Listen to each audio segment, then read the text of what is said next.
Una visita prestigiosa e di grande responsabilità quella che si è tenuta nelle giornate di martedì 18 e mercoledì 19 giugno scorsi, quando sul territorio del GAL Baldo Lessinia, su invito della Regione Veneto, è arrivato il Comitato di sorveglianza del PSR 2014-2020, un organo composto dalle autorità di gestione regionale e dai partner istituzionali ministeriali e della Commissione europea, che ha il compito di monitorare e valutare le prestazioni dell'attuale piano di sviluppo regionale. È veramente un orgoglio poterli ospitare, anche perché è una visita che mediamente avviene in regione una volta ogni 5 anni. La regione ha scelto di far visitare al comitato di sorveglianza la nostra area, il nostro GAL, e quindi tutta l'area veronese che ha beneficiato dei fondi del piano di sviluppo rurale sia attraverso il GAL che attraverso il PSR. Una giornata in particolare, quella del 18 giugno, dedicata ad alcune visite presso i beneficiari dello stesso PSR e dei bandi del GAL Baldo Lessinia, che ha permesso di far incontrare e toccare con mano ai vari funzionari i risultati concreti di attuazione del piano. Sì, è importante che riusciamo a dare visibilità a tante delle nostre esperienze, dei beneficiari che hanno ottenuto dei finanziamenti attraverso il GAL Baldo Lessinia, perché vai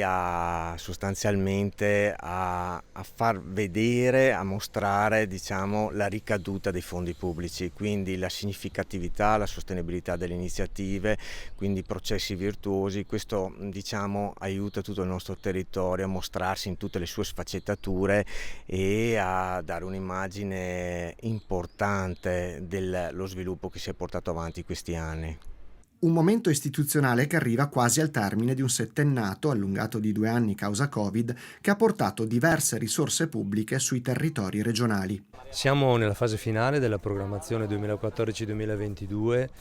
che ha portato un investimento complessivo in Veneto per lo sviluppo rurale di 1 miliardo e 561 milioni di euro. Circa 90 milioni di questi sono stati utilizzati per lo sviluppo locale dei territori e assegnati ai 9 GAL presenti in Veneto. L'esperienza del GAL Baldo Lessinia e del contesto veronese è sicuramente un'esperienza particolarmente importante, rilevante sia dal punto di vista quantitativo in termini di numerosità dei progetti finanziati, numerosità delle risorse, entità delle risorse che sono arrivate nel territorio veronese, ma sono anche importanti dal punto di vista della qualità di questi progetti e delle relazioni che hanno messo in moto. In questi 2 giorni che ci portano nel territorio veronese siamo accompagnati dalla DG Agri della Commissione europea e illustreremo la portata di questi investimenti entrando in 6 realtà particolarmente emblematiche e rappresentative del supporto che attraverso queste importanti risorse è stato dato allo sviluppo dei territori. Il comitato ha visitato un'azienda agricola a San Mauro di Saline, un agribirrificio a Bosco Chiesanuova, un'azienda olivicola di Grezzana e un'azienda agricola a Lavagno. In questa giornata stiamo visitando molte realtà molto interessanti, è un po' una sorta di spaccato un po' dell'agricoltura del Veneto, ma di questa zona in particolare, per cui stiamo vedendo zone di montagna, però produttori primari ma anche secondari, insomma. Sono realtà estremamente interessanti e per noi è estremamente utile effettivamente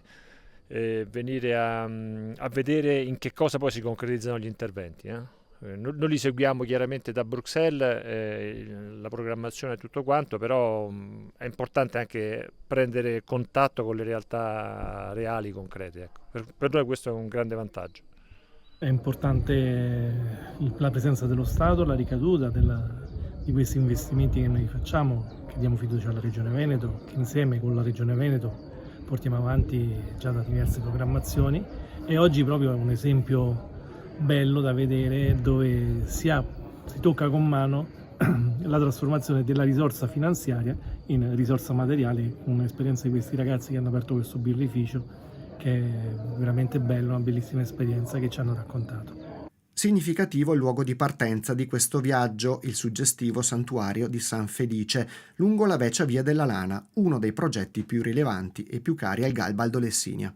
La Vecchia Via della Lana è uno dei 5 progetti chiave finanziati dal GAL Baldo Lessinia, ma soprattutto, come tutti gli altri progetti chiave, rappresenta diciamo, il risultato di una forte sinergia territoriale. Quindi il processo è diventato il fine in questo caso, e quindi essere riusciti a fare massa critica attraverso partenariati pubblici e privati, quindi coinvolgendo i comuni e obbligandoli e coinvolgendoli nel lavorare insieme, e così pure le attività private sia del primario che del secondario che si innescono su delle progettualità di questo tipo, è stato veramente importante. Quindi ci piaceva mostrare anche al comitato di sorveglianza un progetto che diciamo fa da sintesi, ma soprattutto dà anche una visione sul modus operandi e come vorremmo lavorare anche per il futuro.